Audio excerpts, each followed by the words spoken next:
K9 அப்படிங்கிறது ஒரு special training பண்ண ஒரு டாக் ஸ்குவாடு. இந்த டாக் ஸ்குவாட பார்த்தீங்கன்னா, ஐடிபிபில இருக்கு. இந்த டாக் ஸ்குவாடுக்கு வந்துட்டு இந்தியன் ஆர்மி தான் ட்ரெய்னிங் குடுக்குது. இந்தியன் ஆர்மியோட சென்டர் பார்த்தீங்கன்னா, ஆர்பிசின்னு சொல்லுவாங்க. ரீமவுண்ட் வெட்டரினரி கார்ப்ஸ். இது எங்க இருக்குன்னா, மீரட்ல இருக்கு. இந்த மீரட்ல இருந்து தான் இந்த டாக்ஸுக்குலாம் வந்துட்டு ட்ரெய்னிங் பண்றாங்க. இது என்ன வகையான டாக்ஸ்ன்னு பார்த்துட்டீங்கன்னா, பெல்ஜியன் மாலனியாய்ஸ், லேப்ரடார்ஸ். இது இந்த வகையான டாக்ஸுக்கு தான் வந்துட்டு அங்கே ட்ரெய்னிங் குடுக்குறாங்க.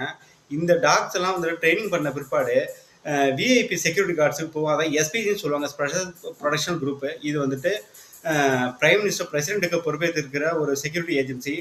இதுக்கு பார்த்தீங்கன்னா இந்த டாக்ஸோட தான் யூஸ் பண்ணுறாங்க. அடுத்து என்ஹெச், நேஷனல் செக்யூரிட்டி கார்டு.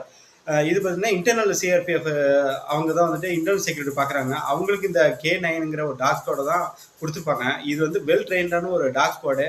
இது வந்து பாரிஸ் தலைநகரத்தில் நடக்கிற ஒலிம்பிக்கு இந்த டாக் ஸ்குவாடை கூப்பிட்டுருக்காங்க, பிரான்ஸ் நாட்டுக்காரவங்க. அங்கே போயிட்டு இந்த டாக்ஸ் வந்துட்டு அங்கே